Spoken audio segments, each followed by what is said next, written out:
Hi, welcome to my channel. Today we are going to talk about collaborative leadership. What does collaboration look like when we're trying to work as a team? My name is Carrie, so if you're new to this channel, we talk about all things leadership, kind of behind the scenes, real, authentic, unscripted conversations. So hit that like and subscribe button. Let's get into it. So we've all heard the phrase, we are better together. And it's so true. When we can find a way to actually collaborate and work together, we can do amazing things. And if you are someone who is like, I really believe in that, but it's not working for me, right?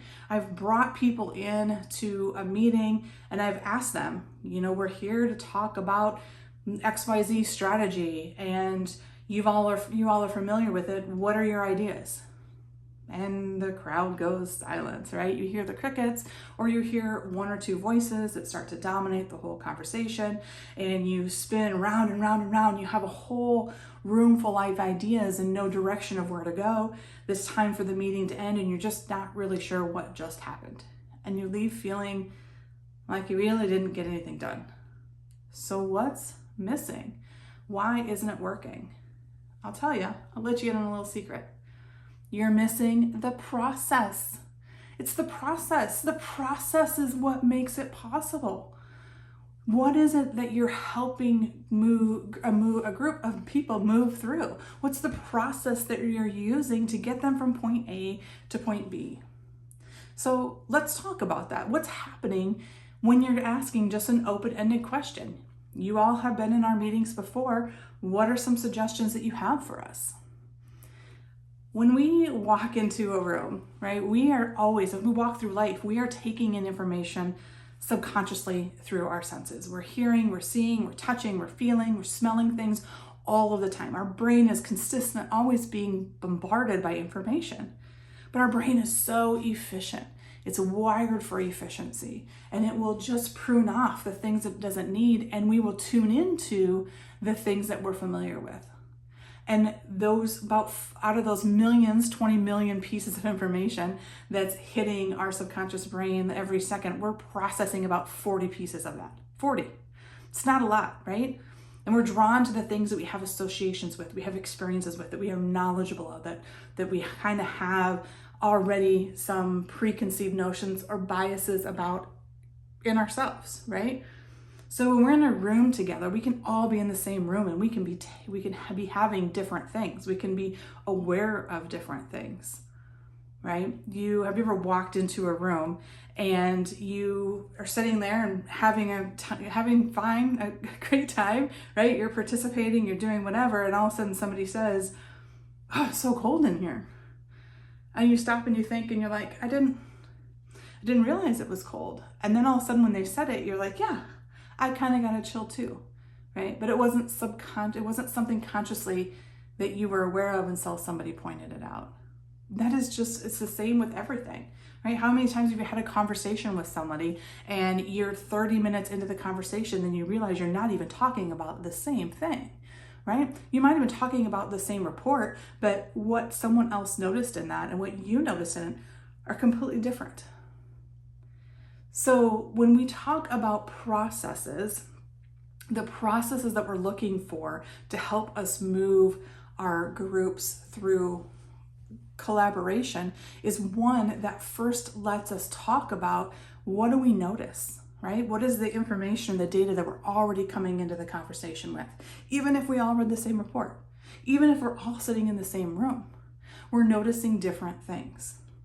Then we really want to understand people's experiences with it, right? So what is your experience around this? Where are some things that have gone well for you or haven't gone well for you? We really want to talk about what is the story that people are bringing to the table around that. And what does that help us do? It helps us gain perspective, right? I can't just go through life assuming that everybody ate at the same restaurant I did and had the same experience that I did, right? If I just go and tell everybody we had a great time at this restaurant, the service was great, the food was great, the music was great, whatever, the conversation was great, I'm assuming you had that same experience because you were there. And somebody else says, I didn't have that same experience. Actually, I'm hard of hearing. So all of the commotion and things were going on was really hard for me to pay attention to the conversation that was happening. So I really didn't hear that same conversation. So taking time to understand people's perspective, people's experiences help us get out of our one story. They help us now learn and be able to say, wow, I didn't think of it from that way. That's new learning for me. That's new insight for me. So now what I thought originally was the answer or something that we might be able to try, my horizon is now expanded. Now I'm looking at it from a whole different perspective. I'm able to look at it and think, okay, now we have other solutions that we might need to consider that I wouldn't have known before. That is the power of collaboration.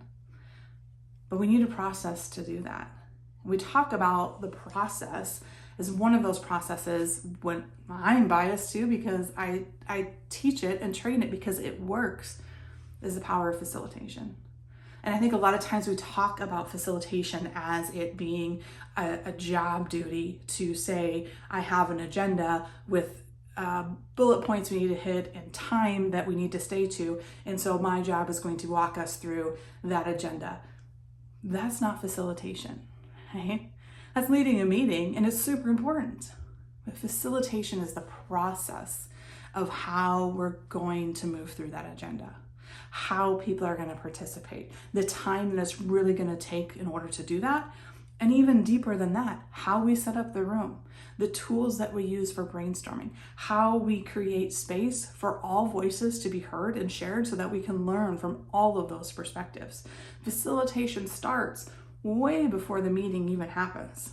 I always think that once the meeting starts, my job as facilitator, most of my job is done, right? Facilitation is the work that it takes to be ready to have that meeting and to set that space. And once we're in it, now I'm just guiding the group through the process that we have agreed to go through. So as we think about collaboration, thinking about being better together, I want to know from you, what is the process in which you're helping people do that, right?